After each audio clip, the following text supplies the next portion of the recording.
7 દિવસ સુધી પરીક્ષિત પણ બેઠા હતા અને પરીક્ષિત મહારાજ સુખદેવજી મહારાજને વંદન કરે. સુખદેવજી મહારાજ કહે, પરીક્ષિત સમાધિમાં ધ્યાન લગાવો, પરમ તત્વનું ધ્યાન લગાવો. ધ્યાન લગાવીશ તો તારી મુક્તિ થશે. ગુરુએ મુક્તિનો ઉપદેશ અંતિમ ઉપદેશ મુક્તિનો આપ્યો. મૃત્યુનો ભય છે, મૃત્યુના ભયમાંથી છોડાવે ગુરુ. મૃત્યુના ભયમાંથી છોડાવે ગુરુ અને મુક્તિનો ઉપદેશ આપે, મુક્તિનો માર્ગ બતાવે ગુરુ. માટે કીધું ને કે ગુરુ ગોવિંદ દોનો ખોલો, કિસકો લાગુ પાય, બલિહારી ગુરુદેવ કી ગોવિંદ દીવો બતા. ગુરુ અને ગોવિંદ બે ઉભા છે, કોને પગે લાગે? કે બલિહારી મારા ગુરુદેવની ગોવિંદ દીવો બતા. આજ સુખદેવજી મહારાજ પરીક્ષિતને જ્ઞાન આપે. શ્રી કૃષ્ણ શરણમમાં, શ્રી કૃષ્ણ શરણમમાં કરતા કરતા પોતાના સ્થાન ઉપરથી ઉભા થયા. ઋષિમુનિઓ 88,000 ઋષિમુનિઓ પણ ઉભા થયા. સુખદેવજી મહારાજ હરે કૃષ્ણ કૃષ્ણ કૃષ્ણ હરે હરે, હરે કૃષ્ણ કૃષ્ણ કૃષ્ણ હરે હરે કરતા કરતા અવધૂત ધારી રૂપધારી સુખદેવજી મહારાજ ત્યાંથી અલોપ થઈ ગયા. અને ક્યાં ગયા એની કથા એક ગ્રંથમાં નથી મળતી. બોલીએ ભાગવત ભગવાન. સુખદેવજી મહારાજ ત્યાંથી ક્યાં ગયા, ક્યાં ગયા અને ક્યાં એમને વાસ કર્યો એની કથા ક્યાંય ગ્રંથમાં નથી. એવા પરમ તત્વ સુખદેવજી મહારાજ શિવનો અવતાર હતા, પરમ ધામને પધાર્યા.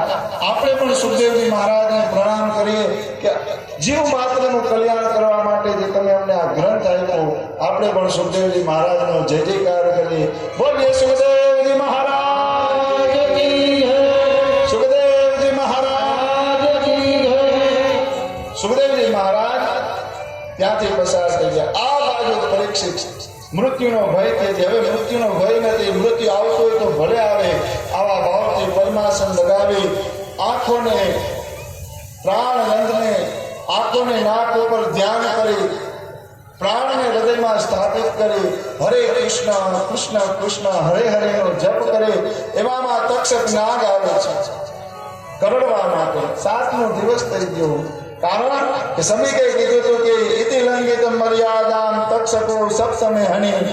પેલા જ દિવસે શ્રાપ આપ્યો હતો કે જેને મારા બાપના ગળામાં મરેલો સર્પ બદલાયો, એ સર્પ 7મા દિવસે તક્ષક નાગ થઈને કરડશે.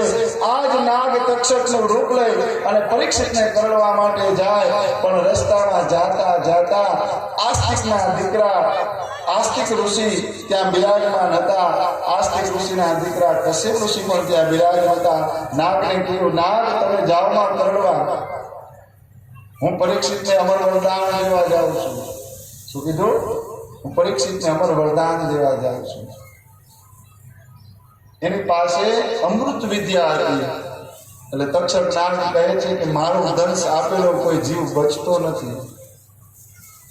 સામસામો સંવાદ થયો. આ 12મા સ્કંદની અંદર તક્ષક અને આસ્તિકનો સંવાદ છે. બેનો સંવાદ થયો અને પરીક્ષિત મહારાજને કરવા હું જાઉં છું એવું કીધું.